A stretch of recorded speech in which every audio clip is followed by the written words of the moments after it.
आज हमारा जो आउटरीच प्रोग्राम हुआ है वो मुख्य रूप से पैन कार्ड को आधार कार्ड से लिंक कराने के संबंध में जो चर्चा हुई है कि जिन करदाताओं के पैन से उनका आधार लिंक नहीं है उनको जो 1 जुलाई से होने वाली समस्याओं से बचने के लिए ये जागरूकता प्रोग्राम रखा गया था।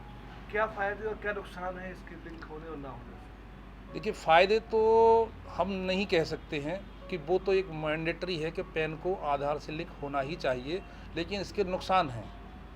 इसकी वजह से आप अगर पैन से आपका आधार लिंक नहीं होगा तो पहली तो ये है कि आपका जो पैन है वो निष्क्रिय हो जाएगा।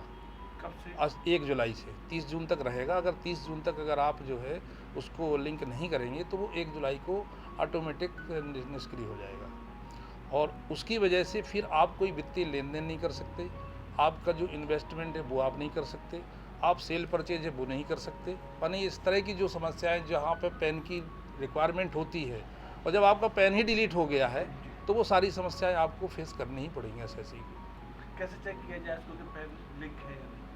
पैन वो आईटीबी के हमारे पोर्टल पे एसएससी जाके कर सकता है, वो अपने काउंसिल से संपर्क करके कर सकता है, उनके जो कंसल्टेंट उनसे जाके कर सकते हैं। अभी क्या शुल्क ले रहे हैं आप?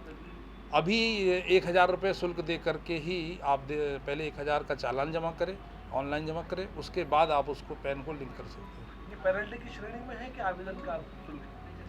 नहीं, अभी तो ये आवेदन के शुल्क रखा है, पहले तो फ्री था बट अभी पहले 500 किया था, फिर अब 1000।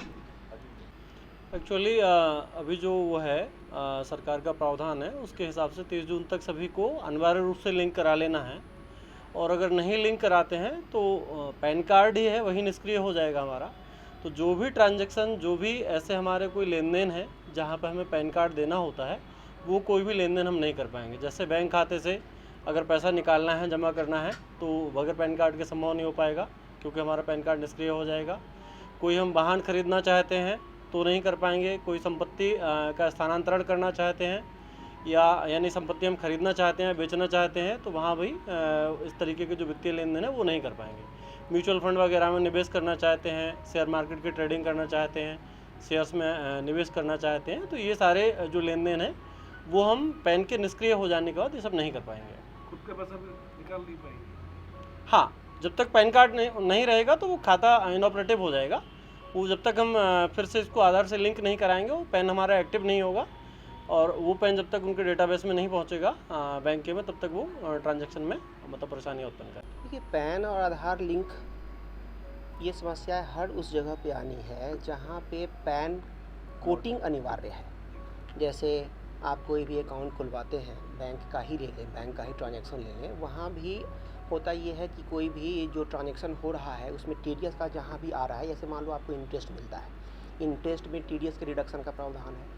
अब इंटरेस्ट में टीडीएस का जो रिडक्शन होगा वो रिडक्शन कैसे क्रेडिट होगा जब पैन ही नहीं होगा लिंक आधार पे? तो क्योंकि आपका जो पैन है वो इनअप्रोप्रिएट हो गया है, निष्क्रिय हो गया है।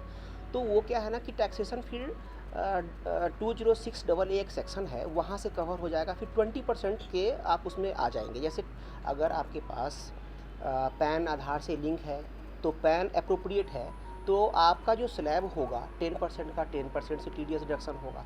लेकिन अगर लिंक नहीं है तो फिर वो 20% से आपका टैक्स डिडक्शन स्टार्ट हो जाएगा। समझ रहे हैं ना, मैंने कि 100 रुपये पे जो 10 रुपये कटना था वो 20 रुपये कटेगा, इस हिसाब से हो जाना है। और भी कोई भी ऐसा ट्रांजैक्शन या जहाँ पे हम लोग को पैन कोड करना पड़ता है, क्योंकि पैन ही अप्रोप्रिएट नहीं रहेगा तो वो ट्रांजैक्शन जो आप आधा कर चुके हैं या इनिशिएट कर चुके हैं किसी भी डिपार्टमेंट से या किसी भी स्टेज पे, वो फाइनल स्टेज पे चूँकि वो पैन इनअप्रोप्रिएट हो गया, निष्क्रिय हो गया, तो वो ट्रांजैक्शन सक्सेसफुल नहीं हो पाएगा। फिर जैसे म्यूचुअल फ़ंड की बात हुई, म्यूचुअल फ़ंड में पैसा हम जमा कर रहे हैं, सपोज़ करिए कि 500 रुपये का SIP या कुछ चल रहा है, हमारा म्यूचुअल फ़ंड में इन्वेस्टमेंट चल रहा है, और फिर जब उसका फिर मैच्योरिटी का जो टाइम आएगा उसमें आपका पेमेंट कैसे होगा? जब पैन आधार से लिंक होगा, पैन वैलिडेट होगा, तभी उसका पेमेंट आपको हो पाएगा। अदरवाइज वो पेमेंट आपको मिलने में दिक्कत आएगी क्योंकि वो पैन वैलिडेशन ही नहीं है, वो इनअप्रोप्रिएट है।